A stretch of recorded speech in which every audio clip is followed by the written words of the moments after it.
Bonjour les enfants. Aujourd'hui, nous allons encore lire une histoire d'Azzurro. Azzurro sur la piste de Gippy.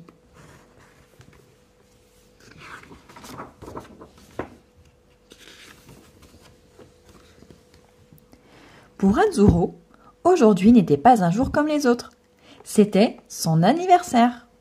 Le dragono souhaitait organiser un goûter avec ses amis, mais il n'avait pas osé les inviter.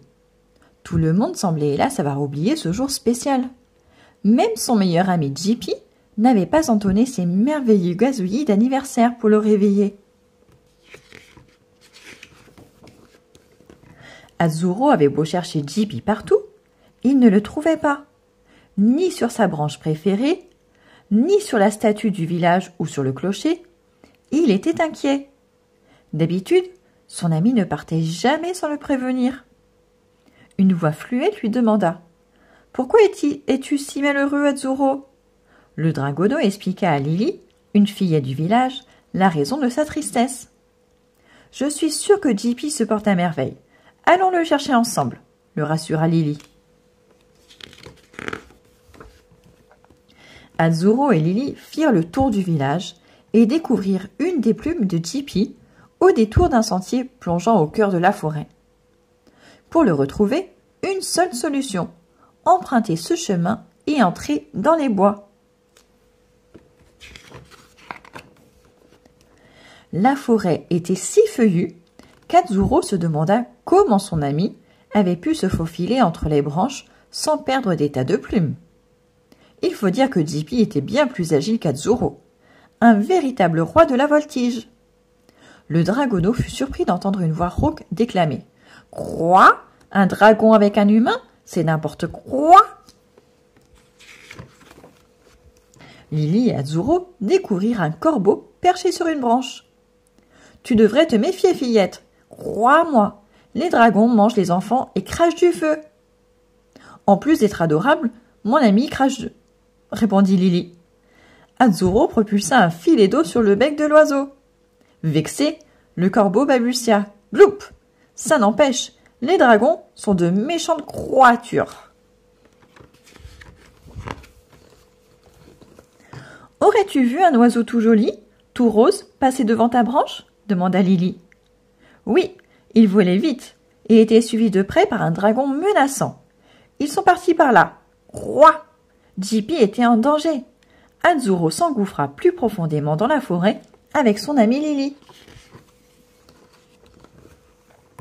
Azzurro et Lily longèrent un muret quand un serpent siffla. « Tss, un dragon, ce n'est guère plaisant. 2 dragons, je fiche le camp. Décidément, les écailles ne font pas l'animal. Tss. Tu as vu un autre dragon? Peux-tu me dire s'il poursuivait un oiseau ?» demanda aussitôt Lily. Le serpent répondit sans se retourner. « Tss. Cet horrible dragon avait des plumes roses entre ses griffes. Il se dirigeait vers le lac. Tss. Dépêchons-nous » s'exclama Lily. « On a de la chance. Il y a des traces de pas dans la boue » cria Lily au petit dragon. Azzurro suivit les empreintes jusqu'au lac. Une plume rose flottait sur l'eau. Pas de doute, le dragon avait survolé le lac avec Gippy. Lily baissa la tête. « Azzurro, je ne peux plus t'accompagner. Je ne nage pas assez bien pour aller de l'autre côté. »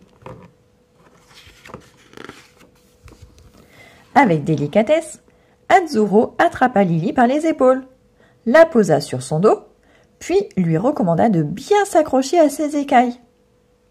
Dans un battement d'ailes puissant, les 2 amis volèrent au-dessus du lac. Azzurro filait à la vitesse de la lumière. Au-dessus de leur tête se fit entendre une voix rauque. « Hec ! Une petite fille perchée sur un dragon ? Ce n'est pas honteux. Ces créatures monstrueuses jouent même avec leur nourriture. Hec ! Pourquoi dis-tu ça ? demanda Lily surprise. L'aigle trompetta. Hec ! J'ai vu un de ces sauvages se diriger vers les hautes montagnes. Hec ! Des plumes roses sortaient de sa gueule. Hec ! Dès qu'Azzurro entendit ces paroles, il vola vers les montagnes, avec plus d'énergie encore. Lily n'eut pas le temps de remercier l'aigle. Des vents violents s'étaient brusquement levés. Le dragonneau ne pouvait plus planer sans mettre Lily en danger. Ils empruntèrent un sentier rocailleux pour gagner le haut de la montagne. Ils aperçurent sur un rocher une nouvelle plume de Jippy. Azzurro pressa le pas. Azzurro et Lily s'arrêtèrent devant l'entrée d'une immense grotte. Impossible de voir à l'intérieur tant l'obscurité y était totale. Lily proposa qu'ils se tiennent par la main pour se donner du courage. Ils avancèrent doucement. Le dragon pouvait se cacher n'importe où.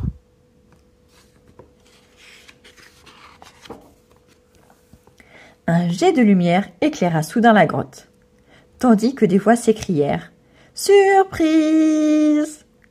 Jippy était là, au milieu d'une grande salle avec les habitants du village et de nombreux dragons.